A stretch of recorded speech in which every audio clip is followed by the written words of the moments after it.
Students, आज हम लोग पढ़ने वाले हैं कैश बुक की एंट्री के बारे में। जैसा कि आप अपनी स्क्रीन पर देख पा रहे हैं, cash book is a accounting book. It is used for cash receipt and cash payment only.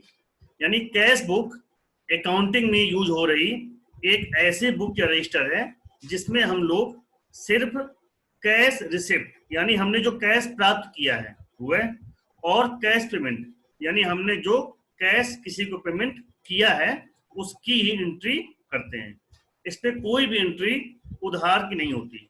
जो भी हम नगद प्राप्त करेंगे या हम नगद किसी को देंगे उसकी ही सारी एंट्री होती है। We can also calculate the cash in hand at the end of the day.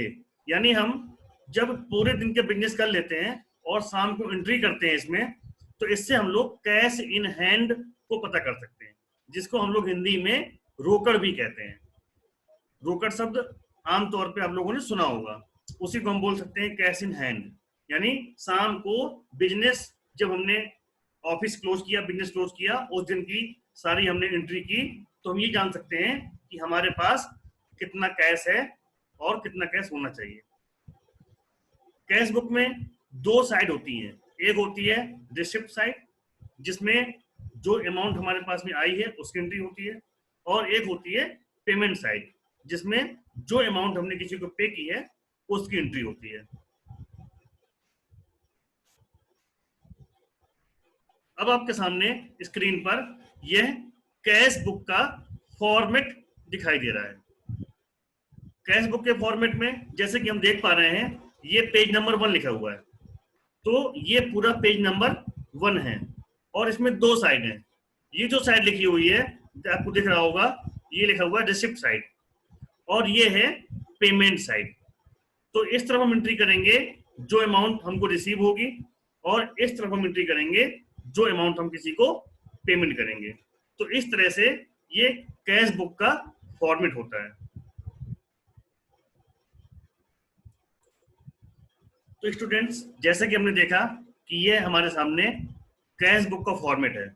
अब हमें ये सीखना है कि हम इस पे एंट्री कैसे करते हैं।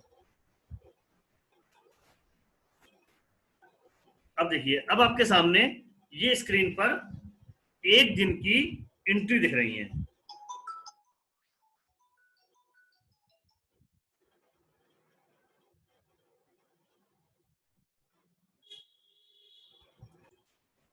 ये 1 अप्रैल 2020 डेट लिखी हुई है, और 1 अप्रैल की ये सारी एंट्री लिखी हुई है।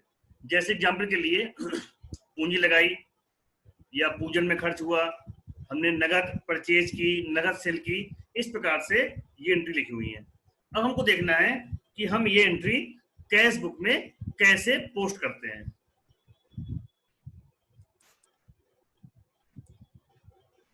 आपके सामने ये फिर से कैश बुक का फॉर्मेट दिखाई दे रहा है।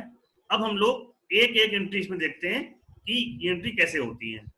जैसे कि पहले आपने जो एंट्री देखी थी वो थी पूंजी लगाई। तो जैसे कि हमने पहले भी समझा था कि हमें जब भी कोई बिजनेस स्टार्ट करना होगा तो हमें सबसे पहले कैपिटल लगानी होगी, और कैपिटल लगाता है प्रोप्राइटर। तो जब हम अपने बिजनेस में कैपिटल लगाएंगे, पूंजी लगाएंगे, तो आप लोगों को ये मालूम होगा कि वो अमाउंट आएगी कैश अकाउंट में। हमारे अकाउंट से वो अमाउंट पहुंच जाएगी कैश अकाउंट में। तो ये जो कैश बुक है, इस पे आपको जो भी एंट्री करनी है वो आपको ये समझ के करनी है कि ये कैश अकाउंट है, और कैश अकाउंट में जो कुछ भी आ रहा है वो रिसिप्ट में एंट्री होगी, और जो कुछ भी कैश अकाउंट से जा रहा है उसकी एंट्री पेमेंट में होगी। तो हमने पूंजी लगाई अपने बिजनेस में, तो अमाउंट हमारे अकाउंट से निकलकर कैश अकाउंट में पहुंची, तो इसकी एंट्री होना शुरू होगी रिसिप्ट में। लेकिन हमें ये ध्यान देना है, जो सबसे पहली एंट्री होगी वो आपके सामने अब आ रही है।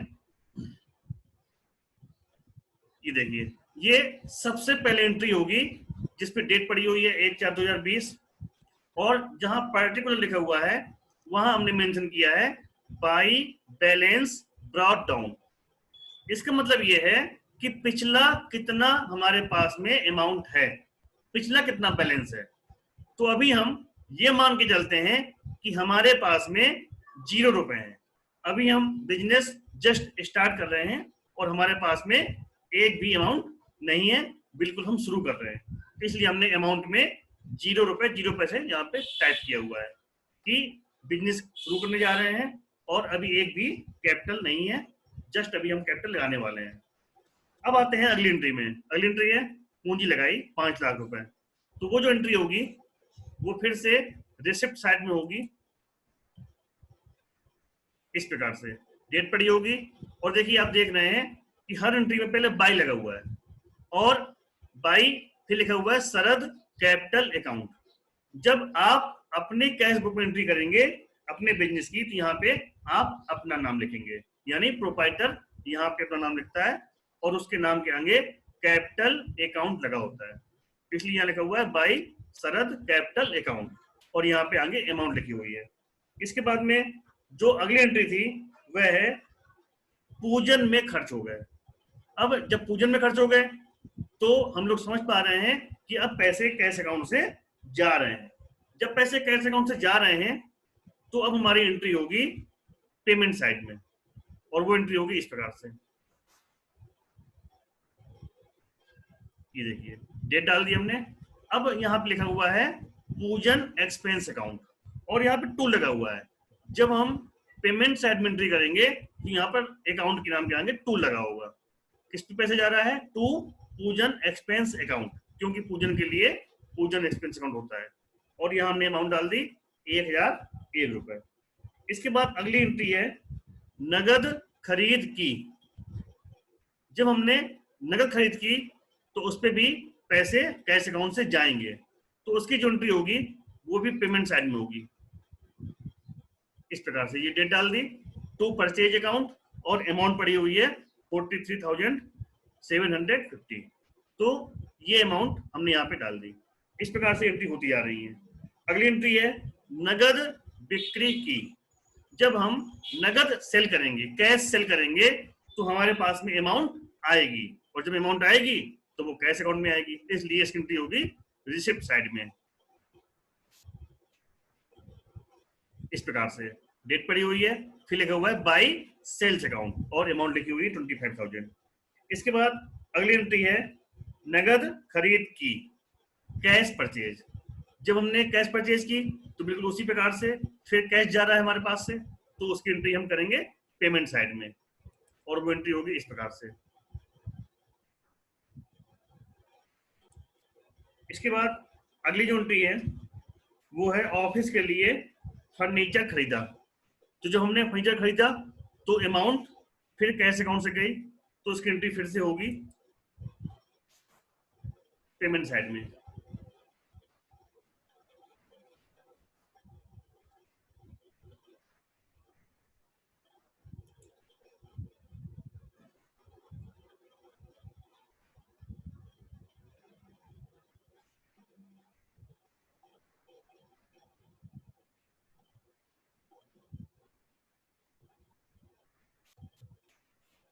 जहां पर आपको ये रेड लाइन दिख रही हैं, यहां पर हम रिसिप्ट साइड का टोटल करेंगे और वो टोटल इस प्रकार से हो जाएगा।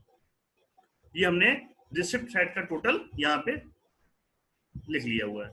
इसके बाद जो ये टोटल यहाँ पर आया, इसी टोटल को हम पेमेंट साइड वाले कॉलम में जहां अमाउंट लिखी हुई है उसके नीचे यहाँ टाइप कर देंगे, वही अमाउंट यहाँ पर भी आ जाएगी। जब ये अमाउंट हम यहाँ पर टाइप कर देंगे, इसके बाद हम इस जगह पर जहां पर ये सारे पेमेंट्स लिखे हुए हैं हम इनका भी टोटल कर देंगे। यानी हमने देखा कि सबसे पहले हमने टोटल किया जो हमारे पास अमाउंट रिसीव हुई है, इसके बाद उसी अमाउंट को हम लिख देंगे पेमेंट साइड में। और इतना करने के बाद फिर नेक्स्ट स्टेप में जो हमने पेमेंट किया है उन सभी का भी टोटल कर लेंगे। इतना करने के बाद जब ये टोटल हमको सारे मिल जाएंगे, अब हमें पता करना है कैश इन हैंड कि हमारे पास में आज कितना बचा। तो बिल्कुल सही सोच रहे हैं आप, जो हमारे पास में आया है अमाउंट और जो हमारे पास से गई है, तो आई हुई में से जो अमाउंट गई है उसको हम कर देंगे सब्ट्रैक्ट, यानी घटा देंगे। घटाने के बाद में हम यहां लिखेंगे कैश इन हैंड और यहां पर लिख देंगे अमाउंट।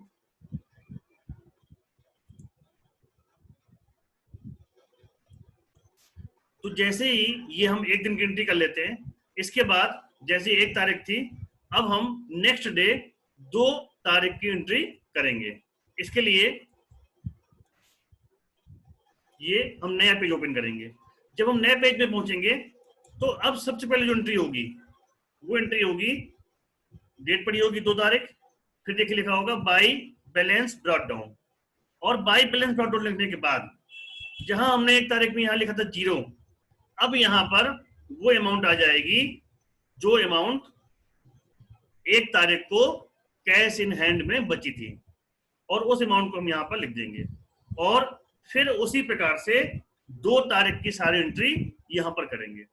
और जब हम टोटल करेंगे तो टोटल करने पर ये जो अमाउंट है इसको भी साथ में जोड़ेंगे और नीचे लिखेंगे, और फिर बिल्कुल उसी प्रकार से कैश इन हैंड निकालेंगे। यानी जो भी एंट्री होगी और रिसिप्ट में जब टोटल करेंगे तो इसको साथ में टोटल करेंगे, और बिल्कुल उसी प्रकार से हम 2 तारीख का भी कैश इन हैंड यहां पर